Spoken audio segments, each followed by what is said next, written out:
Teman-teman sekalian yang dirahmati Allah Subhanahu wa taala, yang semoga selalu dijaga hatinya oleh Allah Subhanahu wa taala agar selalu thiqah billah, agar selalu percaya dan yakin kepada Allah Subhanahu wa taala. Karena kelemahan kita itu berawal saat kita mulai meragukan Allah. Dalam segala dinamika hidup, kita selalu butuh Allah. Kita butuh Allah ketika Allah kasih kita ujian. Bahkan tetap kita butuh Allah ketika Allah kasih kita nikmat. Kalau kita butuh Allah saat diuji, agar kesabaran kita terjaga. Karena orang yang tidak ditemani atau dibersamai oleh Allah Subhanahu wa taala ketika dia sedang diuji, maka dia akan mudah untuk berkeluh kesah, bahkan berputus asa. Kebersamaan Allah kepada dia saat dia diuji itu adalah Allah Subhanahu wa taala menghibur hatinya.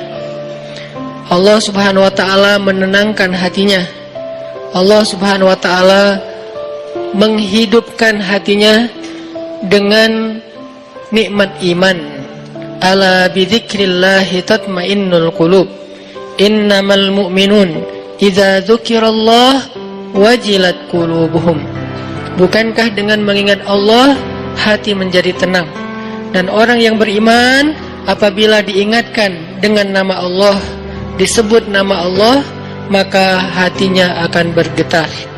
Ini bentuk Allah membersamai hambanya ketika dia dalam keadaan diuji. Allah menghiburnya dengan kalimat, alam yajidka yatiman fa'awa wa wajadaka dhallan fahada wa wajadaka ailan fa'aghna. Allah menghiburnya dengan kalimat, inna a'tainakal kautsar. Allah menghiburnya dengan kalimat, kalla saya'lamun summa kalla saya'lamun.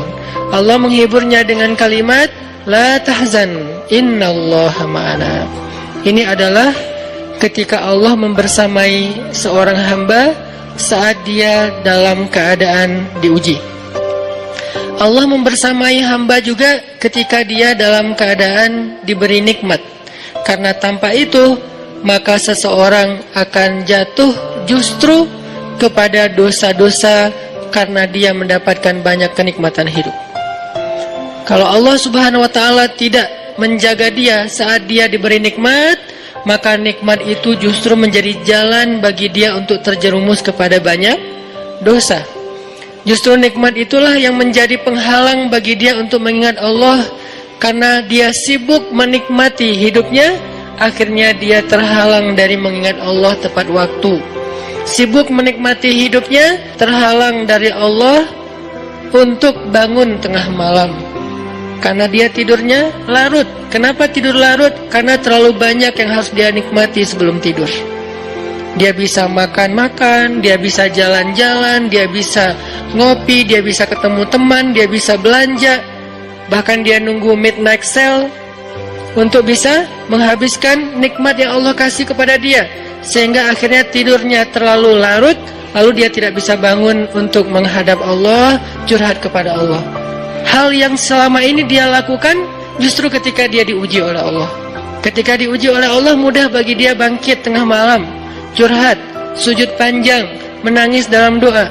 Ketika Allah kasih nikmat, curhatnya hilang, malamnya lelap, sampai bahkan subuhnya juga kelewat. Ini kalau Allah nggak membersamai seorang hamba ketika dia diberi nikmat. Sehingga orang yang seperti ini, kalau dalam keadaan seperti ini terus-menerus dalam jangka waktu yang lama, nanti dia akan terjebak di dalam istidraj.